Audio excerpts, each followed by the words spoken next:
De temps à autre, et même un peu plus souvent que ça, j'achète des livres de collègues, des auteurs publiés chez mon éditeur M+ Éditions.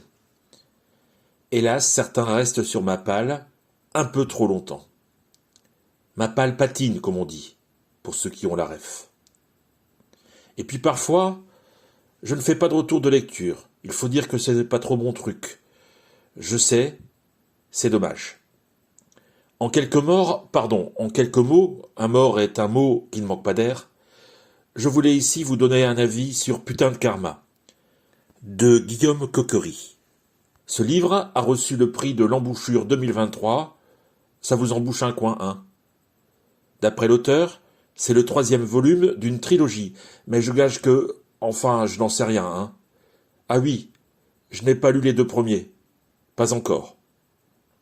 Ça commence par une rivière de montagne qui déborde et qui emporte avec elle une partie d'un cimetière qui compte un mort de trop. Je n'en dis pas plus. Vous devrez lire le livre pour savoir de qui il s'agit et quel est le rapport avec le reste de l'histoire. Le capitaine Damien Sergent est affecté sur l'affaire, un peu par hasard et surtout contre sa volonté. Ce personnage est en effet lié de près au village où se déroule l'affaire et il a un lourd passif, un lourd passé. Il est dépressif, à la dérive, je ne vous en dis pas plus. Peu à peu, il se prend au jeu car l'affaire est plus complexe qu'il n'y paraît. Et surtout, elle concerne d'autres crimes, aussi atroces que ce simple mort en trop, dont on saura bientôt qu'il a été assassiné. Plus atroces peut-être, des histoires d'enfants, de disparitions, ce genre de choses.